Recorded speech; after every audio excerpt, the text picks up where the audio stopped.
What is going on, everybody? Welcome everybody into the Hump Day Hotline on the Buffalo Rumblings vidcast network, presented by Picasso's Pizza. Treat yourself to the most flavorful pizza on game day. Picasso's. We are Buffalo's Pizza. We are Buffalo Pizza. Shipping local and nationwide. Order online at picassospizza.net. My name is Joe Miller. Got all kinds of people jumping in the room already. I am one of the hosts of this year's show, and the boys are back together again. Feel like it's been like a quarter of the season. It's been like it's been almost 4 weeks. Or it has been 4 weeks, right? I was on for a partial segment with you and Jeremiah, and then was it you twice without me once with Jerry O. You popped in for a second, and here we are. Good days are upon us again. Scheduling conflicts, holidays, Christmas. So yeah, it really was a quarter of the season. And when you put it like that, it was a quarter of the season. My co-host, Jay Spence the King. Jay Spence King, how are you? I'm good, man. Well, I'm better. That's how I say it. I'm better. I'm not good. I'm gonna be good. You give me a couple more days, and I'm gonna be back at this better than ever. But I'm happy to be doing this, man. I had to get some energy going. Yeah. And hey, let's do it. Let's do it. It's always good after a dub. It's never fun when we lose. So this is always fun. It's always good when you have secured the AFC East Championship for the third straight season. So yeah, and just to Spence's point, those of you that listen to me and those of you that listen to him, and maybe not both of us, we're both sick. So we're both getting over colds. We have not been together, but we're both getting over colds. So yeah, he's drinking tea and I'm drinking an apple cider bourbon. So I don't know which is better. I tell you what, though, the bourbon clears it up, man. Like every time, like when I do need something and it's like, okay, this tea ain't working, I go and take me a shot, like a double. Yeah. And I'm just clear. Good. Yeah. So I've never had a hottie toddy before. Yeah. Are you familiar with what a hottie toddy is? Yeah. So I've never had one before. And I was just, before we started the show, I told you on Christmas Eve, I was a mess. Like it was just, I felt awful. And I literally made myself the first one I'd ever had. My wife has had them before, and I've got friends that have sworn by them, and I've just never done it. Made hot tea, bourbon in it, honey, lemon, and just like as soon as I got it to my nose, I could feel it clear my nose. Just I was like, all right, here we go. I can happy days, or at least for the next 20 minutes, are here again, right? So.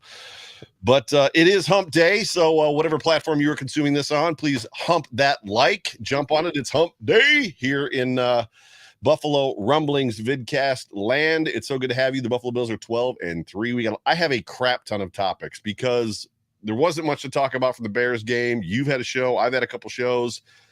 We don't have another game until Monday, so I've got a ton of topics to include around the league. But before I jump to any of those, is there anything that you want to bring up or talk about or anything, or do we just jump into this right now? I did want to ask you, because yesterday on my show, I started off the show by talking about, I know you saw the Nick Wright thing where he was talking about like since week 6, Josh Allen's numbers are right? And I'm sure you saw that. I was watching your show actually when you got into it a little bit, and then Beth needed me for something, so I did not watch his take. I read it. I read the stat. I saw his whatever as he sunk into his chair and began to give his diatribe on why Josh Allen sucks, and just basically came to my own conclusions on what he was trying to do, and then reading comments and replies, including the one that you were in a conversation with a certain WGR personality. Yes, so I'm aware of what you're talking about. All of that to say that, yes. Okay, so my question for you, and this is a quick one, because I honestly feel like I know what you're going to say. In years where obviously we've gone through JP Lossman and we've gone through like the list, we can do the list. Do we really, especially, I guess I get frustrated with Buffalo content creators and Buffalo, because it's like in a year where we have a guy that's leading us to a 12-3 team. Mm-hmm. And when it's not like he's not a normal quarterback. So it's not like the stats are all based on what he's throwing, because he has like 740, I think 746 yards on the ground. Yeah. When you include that, it makes it a different conversation. Is it fair that we have these type of nitpicking argument? Nick Wright is one thing. I get what Nick does. But outside of Nick Wright, is it fair for us to talk about our guy the way we do? So I feel like I'm isolated from some of the Bills Mafia conversations about him. I mean, if you're talking about content creators, I've probably been isolated somewhat from that too. I don't see any justification every single time somebody comes up into my mentions, or if I see it and I feel like commenting on it, my first response is the man's injured. So I mean, and yes, it started at the halfway point of the Green Bay Packers game. I'm aware of that. That's when things kind of got a little bit sideways for this team. And then he played the whole Jets game, and it was not the greatest game that he had played, which was fine. And then he got injured. And then all bets were off. Like, there's several interceptions I can point to where the Patrick Peterson won against the Vikings in particular, where the ball was 5 yards behind. Gabe Davis is a throw that he makes 17 out of 18 times if he's not injured, right? I don't think it's fair at all. I think there's something that defenses are doing to this offense. I think there's a challenge that has to do with his arm. I think the offensive line has been trouble. And I think the most important storyline about this entire football team is, and it's one of my topics, literally, we have watched, it's funny, you just led right into me. We have the offense we have watched the last couple of years based on the dominance of Josh's arm has struggled a bit since the injury, but the Bills have found ways to win in the last 6 games straight. Where's our confidence in this iteration of the Bills kind of going forward is the topic that you're speaking to, which is funny. I think that for us as Bills fans to see this team overcome week to week troubles that it puts itself in, and it isn't solely relying on Josh's arm. I said it on my show Sunday night, that this is the best thing that could have happened to this offense, in my opinion, because it's no longer, Josh, are you going to do something? I mean, it's becoming, it's Josh's team, but it's becoming like a team effort, like what Devin Singletary is doing and James Cook is doing, and we haven't even unleashed Cole Beasley yet, right? I mean, there's just a lot. So I think it's unfair. Yes, wildly unfair. Is that what you thought I was going to say? Yeah, because I mean, I feel like you have some common sense when it comes to this football team. You know, it just bugs me, and this is not me taking shots at anybody at this, not this time. Sometimes right. I do. This time I'm not taking shots, but it's one of those things where it's like, how can you sit here and just reminisce over what we've dealt with over the last 20 years? Yeah, and then now you have a guy like Josh Allen who's leading the team. I mean, we're as of right now, before this next week game, we're first in the conference, first in the division. We have the second best offense in the league, or, you know, like most yards per game, second most yards per game. And whatever metric you look at on offense, we're up there. And then whatever metric you look at on defense, we're pretty solid too. It's just one of those things. The only place we're not on defense is we're 17th against the pass, which was a complete shock to me when I discovered that on Sunday. But yes. But you know what? I'm okay with that. Probably with what we've been putting out there, and Micah being hurt and Jordan being hurt and Trey being hurt, and it's like when you look at the full picture of it, and you like you mentioned Micah Hyde going out in week 2 at the end of that game, and then you talk about Trey White. You watch him and he makes some plays, but he's not the Trey White we're used to seeing. You got some young guys back there doing everything that they can do, but at the same time, when you watch him, it's just like, okay, this isn't right. So I'm okay with that, because now guess what? We turned around last year. We have one of the worst rushing defenses in the league. Now I feel like we're elite when it comes to that. We're elite when it comes to getting number 2. We're elite when it comes to getting to the quarterback now, even without Von Miller. Von being injured is a huge deal, but guess what? We haven't missed a beat. Right. We have not missed a beat since Thanksgiving. So for me, you know, it's just like it baffles me, man, that we really find these ways to nitpick when we're actually good, because then we're going to go, God forbid, we go back to what we were dealing with, 7-8 years ago. And then like, I don't even know if I want to do a podcast. Like I'm being honest with you. I'm a sore loser. I don't even want to do a podcast. If the record's going to be 3-14, damn it, the code of conduct is done. You know what I'm saying? Like, it's done. It's over. It's just over with. I don't want to do it.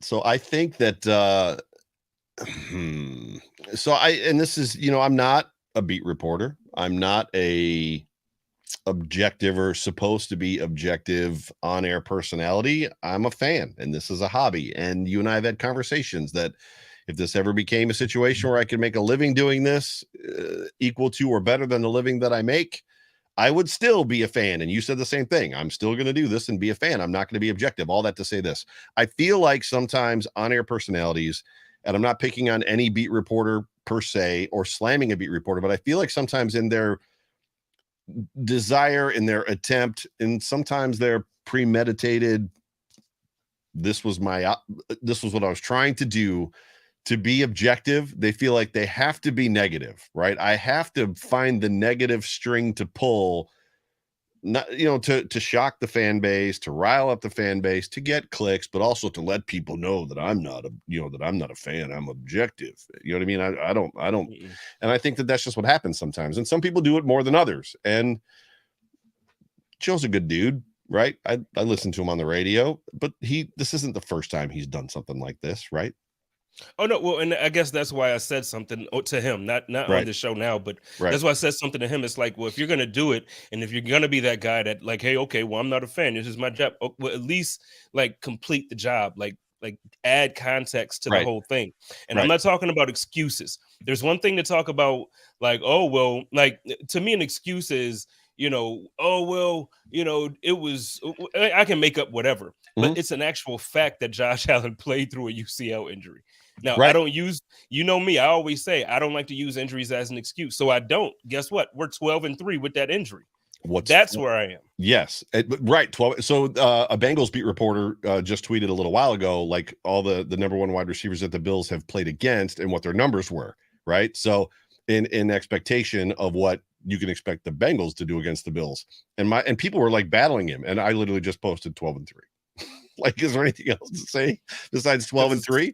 Who cares? So to your point, I think it's funny to me as well how the field, the goalposts move. And we've talked about the goalposts moving in the past, specifically 2020 when Josh was coming up, like when it was obvious that this kid was becoming something, the goalposts began to move. Yeah, but. And if you remember in 2020, the big giant but for Josh Allen was QBR. Remember? It was the QBR thing. What does nobody talk about anymore with Josh Allen? They can't talk about it no more. QBR. So Josh Allen, with all those negative stats that you talked about, they're 12-3, right? He just broke a Dan Marino record, which is another topic that I have on here that I want to talk about. He's got, a wide receiver that's number 3 or number 5 in the NFL. He's got an elbow injury, and I discovered this doing research on something else. It's a topic for the show tonight. Guess who's number 2 in the NFL in QBR? Josh Allen. You get the point. So it's like when we run these stats, and I should have loaded the graphic up, but it's like Josh is 16 here and he's 19 here and 22 here. Well, guess what? He's 2 there and he's 4 here, and he's guess what he is in the conference? 1. That's where he is. Like that's the stat I care about. Like we're in the playoffs. We got the division.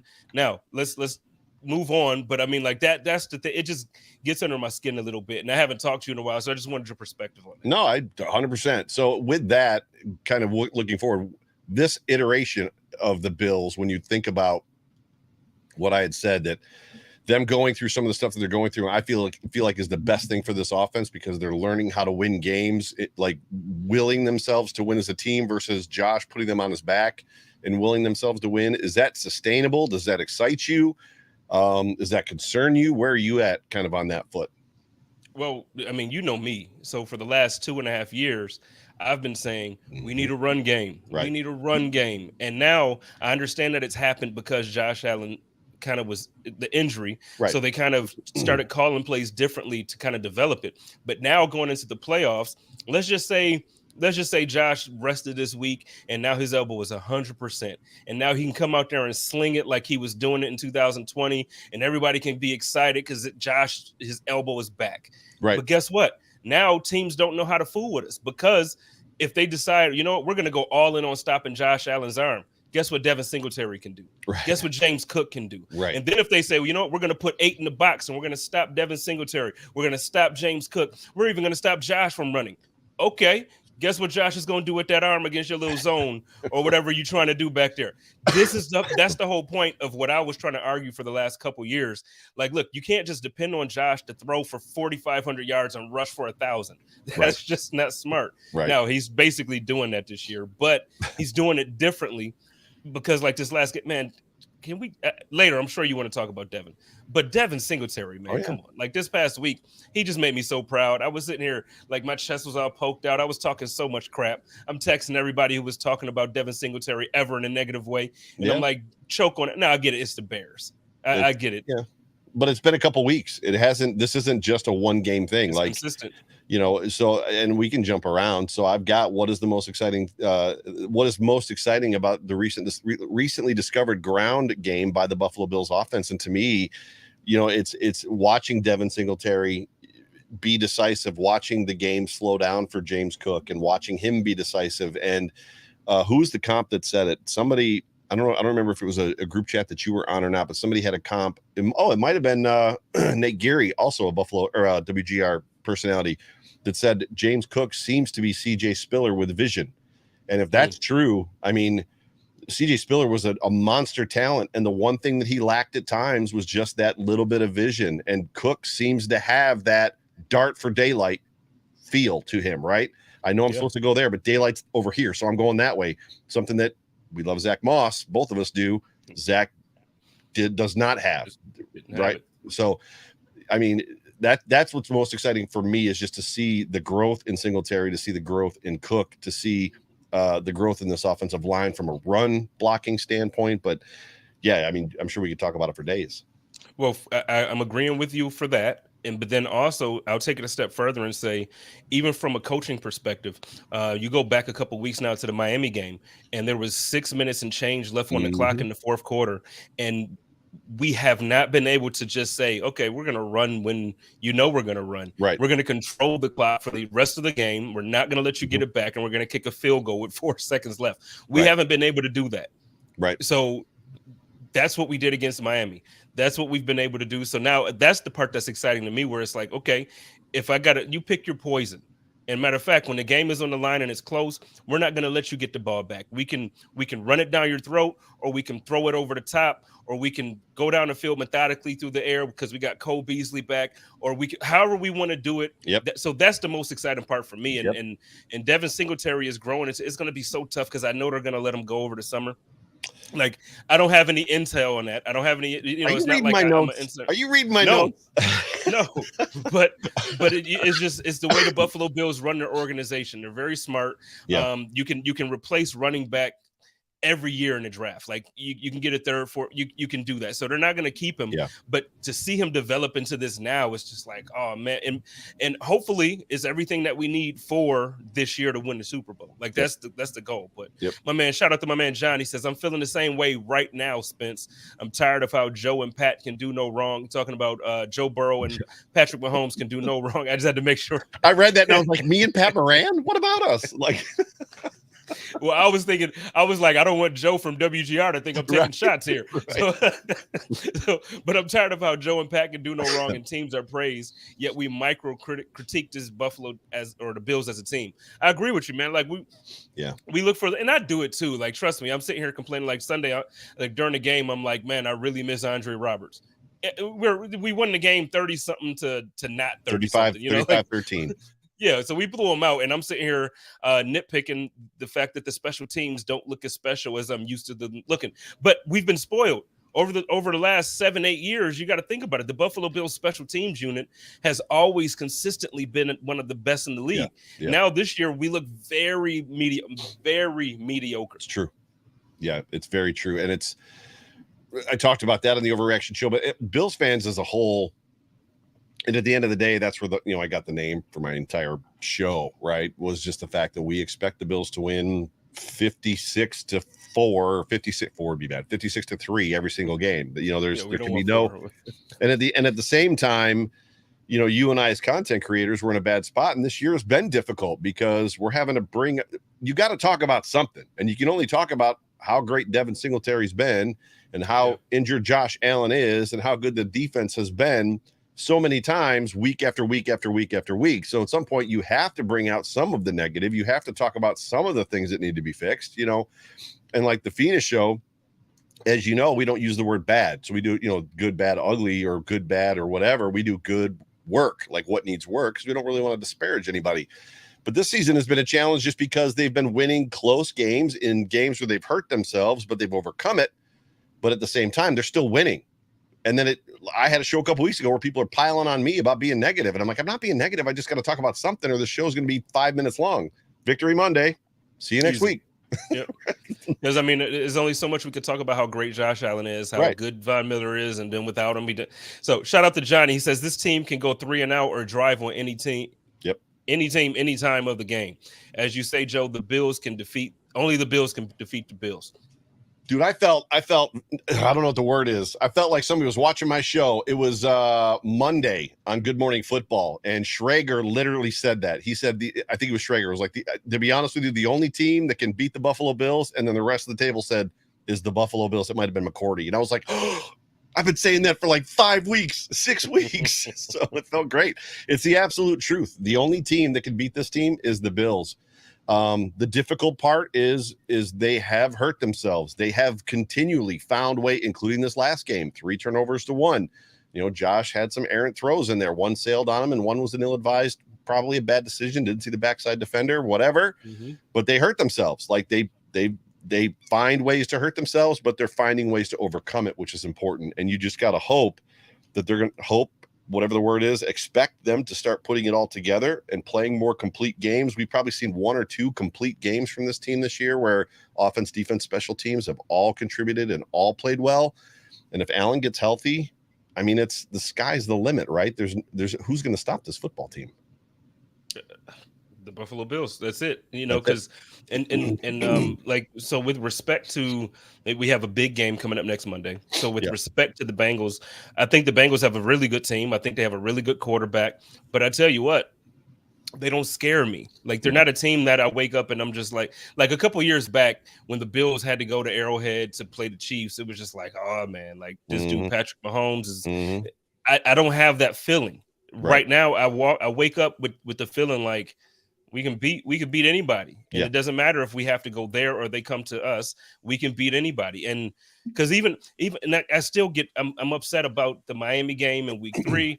I'm upset about I'm upset about a lot of the games early in the season that we lost. We lost by a total of 8 points. 8 points. So like we're 8 points away from being undefeated right now. Yep. So crazy. I mean, so when you talk about, again, we nitpick the team, and we 8 points in self-inflicted wounds. 8 points in 3 games where the Bills beat themselves. Those 3 games could have easily been victories had one mistake in each game not gone the way that it did.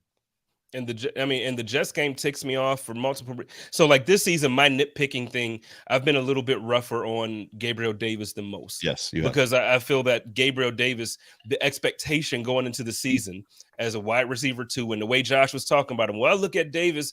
Yeah, look at Gabe as a wide receiver 1B. He's not a wide receiver 2. So when your superstar quarterback says that, my expectation is that we got Diggs on both sides. Right. Like that's what I'm looking forward to seeing, and that's not what we got this year. So because of that, I have been a little bit critical on him. But listen, I'm so happy to have Gabriel Davis. Yeah. I mean, we could very easily go back to Kelvin Benjamin on the other side. Like we could go back to, I get that Zay Jones is having some good games this year, but we could go back to what Zay was for us in Buffalo and be very disappointed. I don't want that. I'm happy with the offense that we have, but I just think that they could help Josh out a little bit more, or actually a lot more. One thing that's never discussed is Gabe Davis's contract situation, which, why is SpotTrack asking me to subscribe? So he's got 1 more year left on his deal, 2023. I thought he was done this year, but he's got 1 more year left on his deal, which is why we're not really talking about it a whole lot. Sorry, just checking on that. But to your point about just Devin Singletary, kind of backing up a little bit, are the looming contract extensions for Tremaine Edmonds, Jordan Poyer, right, Ed Oliver. I have Ed Olive in here. I got to fix that. Ed Oliver. Are they going to push Devin Singletary off this roster, or is it going to be James Cook that's going to push Devin off this roster, or is it a situation where potentially, does Devin find a way to take a hometown discount type of a situation? Is it a scenario where his market value is $5.5 million a year? There's no way the Bills are going to pay him that. And the Bills say, here's 3.2 or 3.3 or 3 years, $9 million, 3 years, $10 million. Does he stay, or does he, chase the dollars and end up pick a garbage football team someplace that needs a little bit of help with no offensive line, right? So I guess that's the question. Is it the looming contract extensions? Is it Cook that makes? I mean, if Cook continues to grow the way that we're seeing and the way progress the way that he's progressing over the last 4 or 5 weeks, you just don't know what's there. But as a 1-2 punch, I love it, right? So fair question. I pose it's a great question. It's a great question. I think it's going to be tough. I don't want to. We say this every year now. We don't want Brandon Beane's job come the end of the season. But I think what it comes down to is, like you said, how much is he willing to, like, what kind of pay cut is he willing to take? Because what it's going to come down to, he is going to have a team that's going to see the way he's been running, and they're going to say, you know what, we could use that. And they're going to pay him way more than the Buffalo Bills are willing, because the Buffalo Bills can pick somebody up in the 3rd round or the 4th round in the draft, and James Cook can be that one. We do have Naheem Hines 2 years after this year. So I don't think the Buffalo Bills are like worried about it. And then when you're talking about spreading money around, you're right. Jordan Poyer, I don't think he's coming back. Tremaine, they better damn sure find a way to get Tremaine Edmonds back in this defense. I've been yelling it now for 2.5 years that I've been doing the podcast, and damn it, I was right. And I don't care if I don't care how that sounds. Y'all was beating me up for a long time about my love and support for Tremaine Edmonds, and I think everybody collectively now can see exactly what Tremaine Edmonds is worth to this team. But so to say all of that, I just don't think there's enough money to go around. So I think this is going to be a huge year as far as draft, and as far as we're going to see. I mean, Brandon Beane typically does a great job in that area, but we're going to see this year. It's going to be tested, because some of the guys that we have developed and that we did draft, now it's going to be one of those situations where we have to do it again. It's almost like it's not a full restart, but we're going to have to restart. Yeah. Ralph Wilson Sr. says, or asks, do they cut Hines if Motor comes back? No way. Hines isn't going in. Hines is the primary punt returner and kick returner at this point.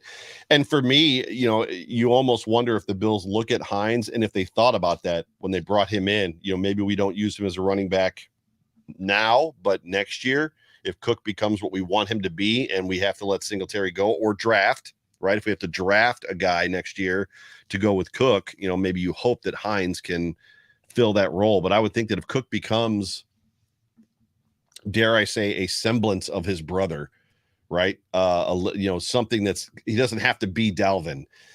Could he be better? I'm sure that anything is possible. I mean, as it pertains, when you look back 7 weeks, 8 weeks, right from where we are right now, we were all kind of doubting if James was even going to work, right? Just the mistakes he was making, everything looked too big for him. And now you wonder what his ceiling is. But, can Hines be a great 1-2 punch with James Cook? And the answer is yes. He has done that well, successfully, got him to a second large contract with the Colts by being that guy for Jonathan Taylor. So that might have been the Bills' plan all along, right? Is we're going to bring in Hines. He's going to shore up the kick returner, punt returner situation. And next year he's going to roll into that Singletary role, probably more the Cook role. And then Cook will be in the Singletary roles as the starting running back. So, but yeah, to your point, Edmonds has got to get signed. Everybody sees it. I would hate to see Jordan Poyer go. I mean, you just got to think that they got to find a way to get him 2 years, right? Or 1 more year to retire with Micah, or 2 years and then extend Micah for 1 and get them here. It would be amazing to see them swan song together. Would it not? To see them, they came in together, see them play dominant for however long, be one of the top 2 safeties in the league for however long, and then go out together. It would just, I mean, I don't know. Maybe I'm too much into fantasies and stories, but I don't know. No, you're not. I mean, and Johnny says here, am I crazy for thinking losing JP 21 is detrimental? No, you're not crazy. You're not crazy. And you're not crazy, Joe, for wanting it to go that way. My thing is, I look at that situation. It's like, for years, all we had was to fall in love with the players because the team wasn't good. So we would fall in love with the players, and we wanted them to stay here, and they ended up falling in love with the fan base. But now we actually have good players, like great players, who want to retire here. When you come out and say that, you give somebody an all-pro season, now a Pro Bowl year. I don't know. To me, the team is undefeated when he plays. The defense is completely different when he's in. You can like Tremaine, the conversation that we have about Tremaine Edmonds, when Jordan Poyer is not on the back end of that defense, dude, I don't want to see Tua against us. Right. You know what I mean? I don't want to see. So I just look at it like, I mean, wasn't Jordan out the game against the Jets that we lost? They're undefeated with him in the game. So every game that we lost, he did not play. So there you go. And it's like, so you let a quarterback that got benched several times this year look decent against us without Jordan Poyer. Or Stretler, who was the last guy that like they pulled him for? The Canadian kid that was like supposedly the Taysom Hill prototype guy that didn't. He ended up having better stats in a half a quarter than he did the whole game. So no, I mean, you got to find a way. I'm with you, and it's not just because I love him. It's not because I love his family. It's not because Jordan Poyer is that important to this team. Yeah. And for everybody saying he's older, guess what? He's a year younger than Micah. Right. Yeah. He's a year younger. So you spent some time on a YouTube channel, watching a YouTube chat or a show like this one, if you will, about the Miami Dolphins, just in regards to Tua being in concussion protocol for the third time this season. What does the future for the Miami Dolphins look like right now? I mean, I'm sure that these guys weren't experts, but obviously we know more about our team than they do. So they're going to know more about what's going on in the inner workings of their team than we do. Yeah. What did you glean and what are your thoughts? And I've got some thoughts on Tua, but where are you at? Well, I think the hosts of the show, both of them collectively felt like Tua will be back next year. And I think that's the right call. I think if he doesn't, get the advice from a doctor or from family and decides to retire, if he sticks around, he's going to be the starter next year in Miami. But the fan base as a whole right now, man, they're turning on him. It's like, well, he lied about his injury. He should have been honest about the fact that he had a concussion. He can't, he's proven that he's not durable. He gets concussed and this, that, and the third. We want Tom Brady. I've heard so many. So we want Tom Brady. We want Lamar Jackson. I saw there was a Derek Carr request in there. So it's like which is like, you want Derek Carr over. Okay, that could happen. That could happen. So I mean, that's fine, and I would be perfectly fine if Derek Carr joined the AFC East. Right, but I'm more afraid of Tua right now than Derek Carr. But yeah, absolutely. So, but the fan base is turning on him based on, I guess, them feeling like he wasn't honest about his injury, and then also based on his durability. My thing is, if he's going to be healthy enough to play, and if he's going to play, I think right now the team is built for Tua. So I wouldn't go any other direction unless now, if you get Tom Brady for a year, you can plug and play Tom Brady in that system easily, and Tom Brady will elevate that team. So absolutely. But no, you keep Tua. Yeah. Tom Brady is even at 49, however old he is, he can play the 2-step, 3-step drop game with the best of them. And when defenses catch up to that a little bit, he can play the 7-step drop game too. As long as you give him time to throw and give him space in that pocket, he's going to eat people alive. I would not like that scenario. This iteration of the Dolphins with Tom Brady would not be fun, in my opinion. Tua, for me, that brother needs to learn how to fall. I think that's what it comes down to. There's a way to fall, and it just doesn't seem like he falls well or falls right. I mean, we've heard people talk about that before, that certain players know how to get hit. They know how to take a hit. They know how to absorb a hit. They know how to hit the ground, certain quarterbacks. And when he falls, he just whips his head every time. It's just something about the way when he's going down, he keeps his head up and then it just whips his head back. But there's not a spotter on that team, right? I mean, every time Josh Allen hits the ground, I'm watching his neck. Are you not watching his neck? How does that? Man, I watch everything about Josh. Right. So when he hits the ground on the play that he expectedly got concussed again, I wasn't watching the game live. How was everybody not going, the announcers, wow, his head really hit the ground hard there. Right. Yeah. I mean, how's there not a Dolphins staff member paying attention at this point in time? To me, there should be a staff member your job is to watch Tua. Just like on the Bills, there should be somebody's job to watch Josh. Right. And I don't care if it looked like he got a damn hangnail. Josh, you good, bro? What's wrong with your finger? That I want you to watch everything about Josh. And the other thing, and I was gonna say something, and then Daniel said this in the comments, so I want to throw it up. Fans are so fickle. A month ago, they thought Tua was a Pro Bowl caliber and elite. 4 losses later, they want a replacement. Now, the comment I was gonna say is, isn't it something how 5 weeks ago the conversation was, can the Dolphins unseat the Bills for the division? Yep. Now they're 8-7. To an MVP. It wasn't Pro Bowl. It was MVP. MVP and All Pro. They were upset about the Pro Bowl voting and all of that stuff, and now they're ready to move on from him after a week and a half. Because last week was the Pro Bowl announcements. They were upset at the Pro Bowl announcements that he didn't get voted in. Now they're ready to move on from him. So yeah, it's a bit much. I posted on that guy's Twitter that you sent me the link to just his show, and I don't know if you saw it. I replied to your tweet back to him. Mm-hmm. There's a point where they're all humans, right? There's a point where life is more important. You know what I mean? The person is more important than the player. Life is more important than the game. But at the same time, as much as I don't care for the Dolphins, they're my least favorite franchise in all of the NFL and will always be. Putting myself in their shoes, I couldn't even imagine waiting as long as they have, and then they finally, it's budding. They finally feel like they've got the guy, even if we all doubt it. They feel like, so it's us in 2019, 2020. And then all of a sudden this happens to him. I couldn't imagine if this was Josh, how we would feel. I mean, it would be, I think I put my heart would be in my throat. I wouldn't even know how to feel at that point. I've waited 20 years, right? Since Dan Marino. Come along, and all of a sudden, like, we think we got the guy and he can't stay healthy. He's been concussed 3 or 4 times this year and he might have to retire. It's just like, listen, man, I hold my breath every time Josh takes off to run.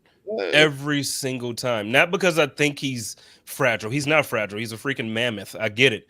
But there's just every single time it's like, oh, Josh, please don't. Oh, Josh, don't. And then he hurdles people and does like helicopters. And it's just like, oh God, Josh. And then when it's all said and done and he's up and he first down, it's like, oh man, that was awesome.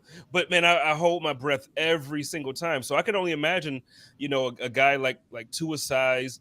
He's taking these hits from these dudes that's twice as big as him. At least Josh, I think Josh hurts some of the guys that he runs into more than they hurt him. So, I mean, at least we have that going for us. But look, Cam Newton did early in his career too.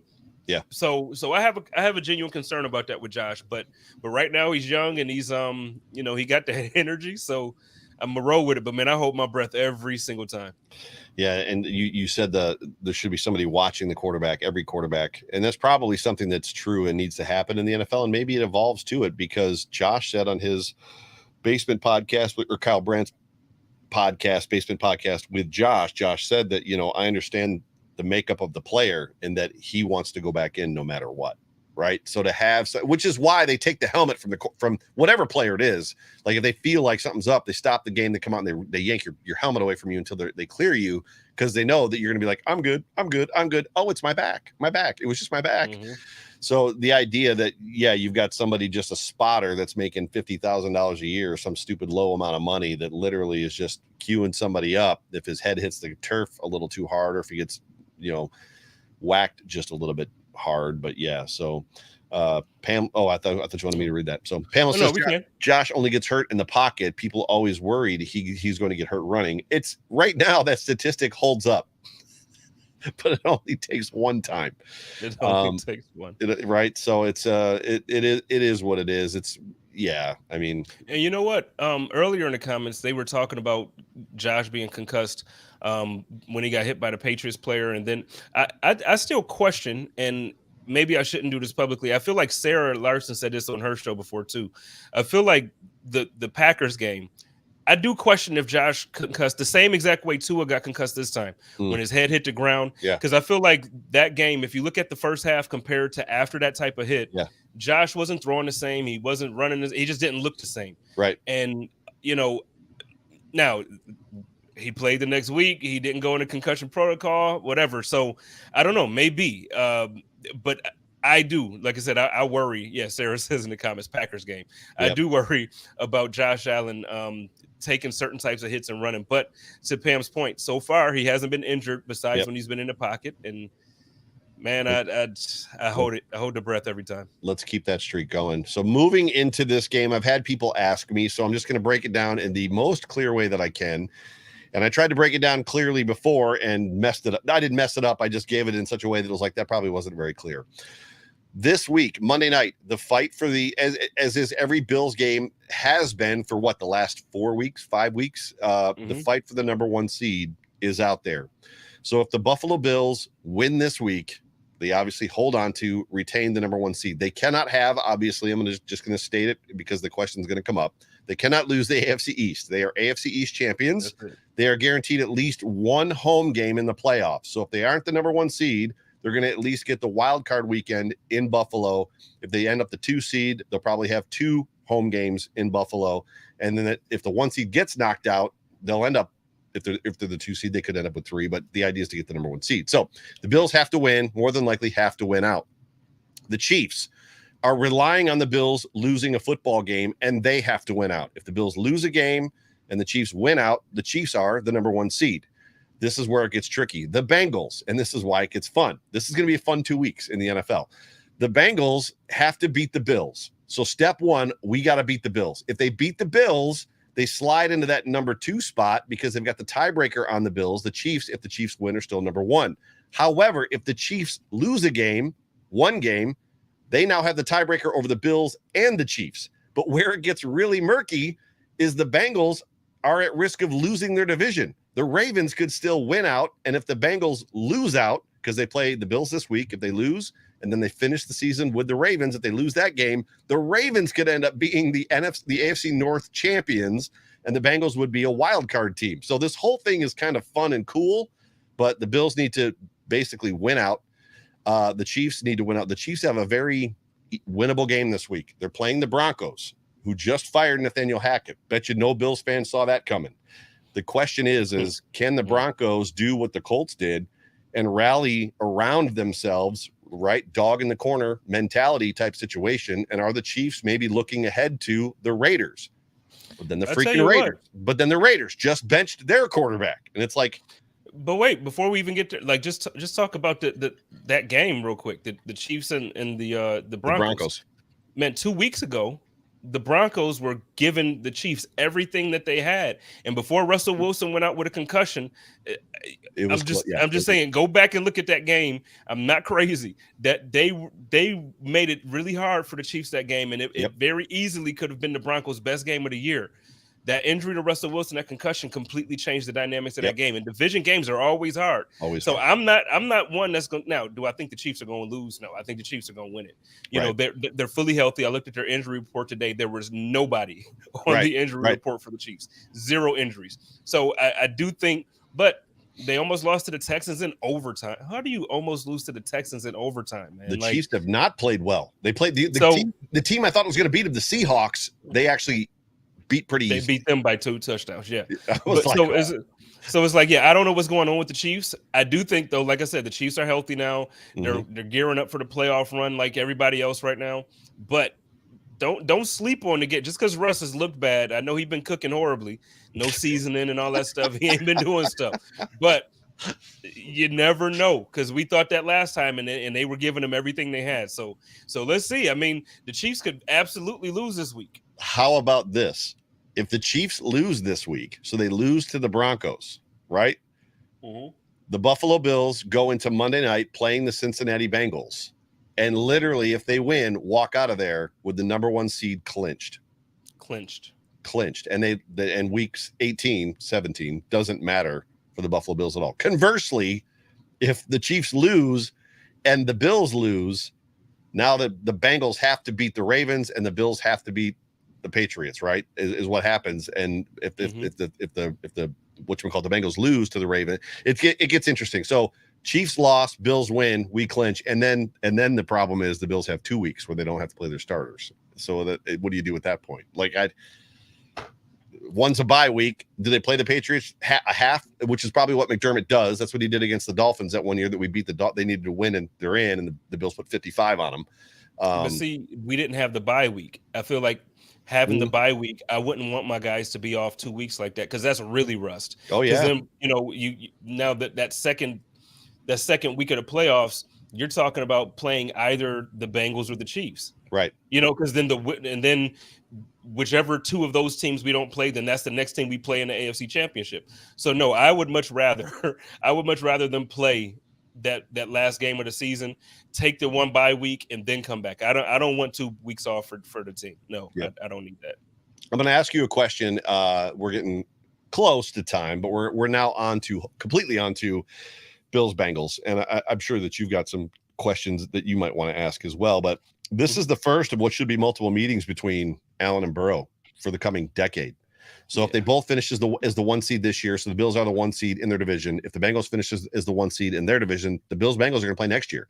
Bills are going to play the Chiefs. Bills are going to play the Bengals next year. What has us most excited? Because we've kind of been not robbed, but maybe robbed of just this like this year, because the Bengals didn't finish as the 1 seed in their division. We didn't get to see the Bills play the Bengals this year. So we were kind of robbed of that this year, right?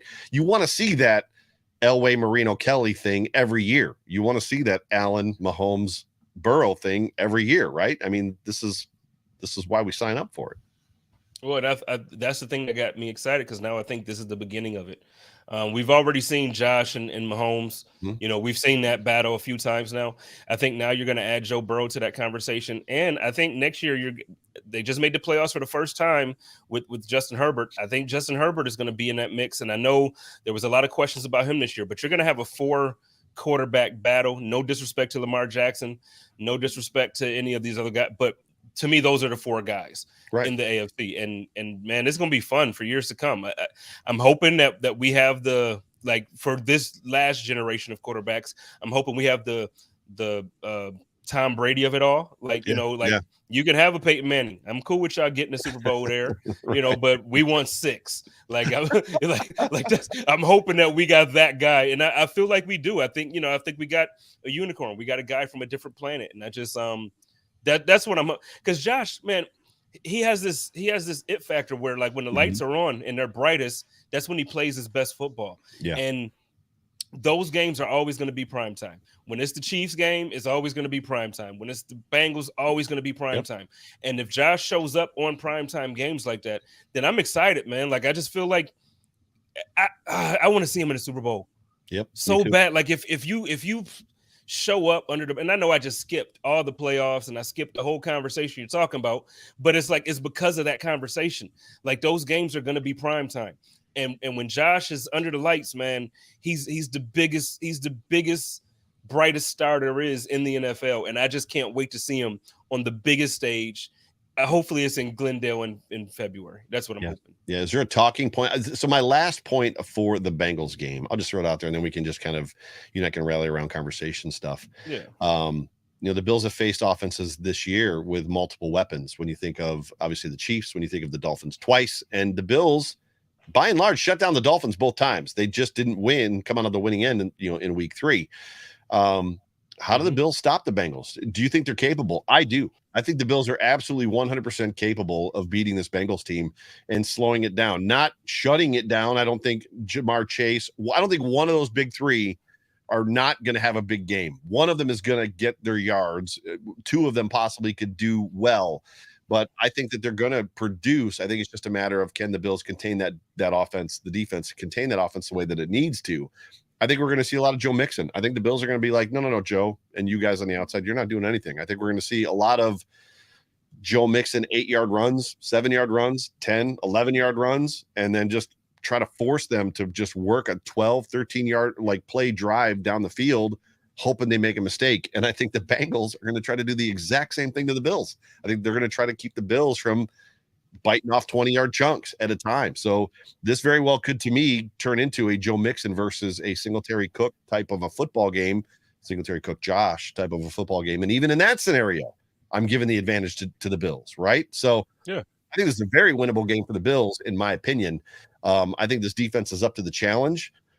Mitch Morse, to me, is a big part of it. We'll see if he's healthy enough. Obviously, another young man dealing with a concussion protocol. It's always weird for me to call him a young man, because he's got the bald head and the big giant beard, and I feel like he's older than me. Am I wrong when I say he has that vibe? He has that vibe to him. Yeah, I want to call him Dad, Uncle Mitch. Yeah. Like he's like the dad on the team. No, he does. He have that vibe where you kind of, and he's 8-year career, so he's not old. No, but he's like 29. 29. Yeah, yeah. No, I'm with you, but I agree with you. I think the Bills are better. And Agreed. Again, this is not a shot at the Bengals or their fan base, but I said this last year when the Bengals made the playoff, or after we lost to the Chiefs, the whole 13 seconds thing, then they went on and beat the Chiefs, right? Mm-hmm. I said last year, we would have absolutely dog walked that team. Yeah. Now, I think they're better this year than they were last year. They are. But I think what it comes down to is matchups. So I think when you look at a team like the Bengals, they are built to beat the Chiefs. So just like I feel like the Jets defense is built to beat the Bills. Now their offense hasn't matched it, so that's why it just doesn't seem like they're going to be able to get over that hump anytime soon until they get a good quarterback. But teams are built to beat certain teams. They're not built to beat the Bills. So when you're looking at the matchups, Jamar Chase might have he gonna get his moments. Superstars always do. They always do. To your point, Joe Mixon is gonna get some yards. Superstars always do. But what it comes down to is, look, we're that team. Yeah. And it's okay now for Buffalo Bills fans to no longer have that hurt. We were beat up. We got PTSD from back when we would lose every game and you just find ways to lose. Now you look at this year, we're finding ways to win. Yeah. Like it doesn't matter if it's a 1-score game. It doesn't matter if we have to run. It doesn't matter if Josh has to throw it. Doesn't matter if the defense has to do it. We're finding ways to win every week. So you can look forward to the Buffalo Bills coming out and figuring out this team. Now in the first quarter, second quarter, if we're down 14-6 or 14-7, please don't freak out. Take to Twitter. Don't do it because it's that third and fourth quarter. We saw it this past week with the Bears. We were down 10-6. Yeah, the very first touchdown was super easy, and I didn't oh my god, here we go. Yeah. I just tweeted, well, that seemed really easy for them. I wasn't necessarily nervous. I was just like, that seemed a little easy, right? I mean, which is different than what I would have been probably when the year we played the Rams and the Rams came back on us. We were all losing our minds, right? Yeah. What is happening? So, but it'll be interesting to see. And I wouldn't necessarily, to that point, going back to the Bears game, I wouldn't be surprised if you see the Bengals on their first drive go right down the field and score. It just seems like the Bills are built to beat everybody, says Double B, Brian Bowers. He's absolutely right. But, it seemed I asked this question of Fina and Thurman Thomas on the Off Tackle with John Fina show on Monday night. It just seems like this Bills defense at times, including Leslie Frazier and even McDermott, are kind of set up to see what you're going to do. Like, we're going to give you that first drive to kind of feel you out. And if we stop you, great. But if you score a touchdown, we're not freaking sucks. Out. That sucks, but it's okay. And then I was very interested in Jordan Poyer's post-game conference comments when he said that the defense, he just needed to settle in. The guys needed to settle down a little bit, that they were kind of getting outside of their run fits and stuff like that. I'm putting words in his mouth there, which surprised me because I never once thought that these guys are coming into these games maybe a little too amped up the way that Josh used to, or Josh even maybe sometimes still does. Did you hear that? And do you have thoughts behind that? Because to me, that was like, interesting. Yeah, no, I heard it, and it was a good point. But I'm leaning more heavily to your initial point there. I think if you go back and watch every Bills game since now, there's a lot of football, but since we got Leslie Frazier as the defensive coordinator, the Buffalo Bills typically we do give up that touchdown on that scripted drive. That first drive out the game, when they have the ball, a lot of times we do let them either come down the field and score a field goal or score a touchdown. Right. Normally there's points on the board for the other team. But then you look at it, defense shuts them down and they just figure it out for the rest of the game. And so what I'm saying is, again, if that happens this week, Joe Burrow comes out and he looks like a star and he comes out and it's just like, oh man, he's doing it again. Jamar Chase with a touchdown over whoever. It's okay. Like, don't freak out. But no, to your point about what Jordan said, I think it's like that for the whole team, man. Like this team is amped this year. They've had an energy since the preseason. When I did the golf tournament with what was Levi Wallace's golf tournament, but Jordan was there, Cam Lewis was there. So there were some other Bills players there. And the way that those guys were talking, I never in my life heard them talk about this season. So it's like there's just an energy that they can. And then even now throughout the season, every time I get a chance to talk to anybody, there's an energy that they have. They're just charged. And it's just like, okay, we need to let some of this charge out so we can kind of like be ourselves. Right. Because if not, we're going to run past everybody. We're going to run through everybody. We're going to miss because we're just so charged up. Right. They got to let some of that out on that first drive and kind of figure out how the game is going to go. And the Bills, I'm not worried at all on defense, man. Like, when Jordan's out there, like that's another reason why I'm so confident. Jordan and Tremaine this week, And really, I'm going to go a step further and say, Matt, I need a huge game from Matt this week. He's had a great year. Matt Milano has had one of the best seasons of his career, but this is going to be one of those games where I'm expecting both him and Tremaine, along with Jordan, to really show why this defense is the defense that's built for the Super Bowl. Yeah, no, I'm in 100% agreement, and I'm still completely beside myself and bewildered how Matt Milano did not make first team Pro Bowl. But that is a conversation for Jordan did. Yeah, Jordan did. Conversation we've already had, not you and I have had, but that has been had. And who knows, maybe it's the Jordan Poyer situation for him as well. Maybe he makes first team All Pro instead of, well, it's probably not as big of a surprise as when you hear Tua is leading all vote getters and then doesn't even make the Pro Bowl. That was okay. What's happening here? So Renaissance Man says, I need Groot to lose his mind and knock Burrow's ass down. The best part about that comment is the fact that Groot is going up against Collins's replacement at right tackle because La'el Collins is done for the season. So this is a situation, and apparently I was listening to somebody talk today, a Bengals beat reporter, who said that his replacement, I don't know his name, is susceptible to the bull rush and to power rushers, and Groot is a big, long, strong kind of dude. So there should be an opportunity there for him to get penetration. So it should be fun to see. But kind of as we're wrapping this thing up, we got another super chat from Buffalo Freddy. Listen, can I just tell you, this dude has been insufferable. I know. I'm watching it. I'm watching it. Dude. First of all, shout out to my man Buffalo Freddy. Dan, if you go to any of the games and you end up going to the Bills Mafia house, his tailgates are normally second to none. The barbecue is dope. Everything is great. Could be doing shots. Always doing shots. Always doing shots. But this week, we're matched up in one of the I'm in a couple fantasy championships, and one of them I'm going up against Dan. And like what I tell you, like all day he's been texting. We've been going back and forth texting. We've been back and forth on Twitter. He's been on my show. He was on Code of Conduct yesterday in the comments. He's here tonight. Nice. So yeah, I understand, Dan. I just hope that for you, Derrick Henry plays, and I hope that Lamar Jackson plays. And you got some injuries, man. So we'll see what happens with your squad.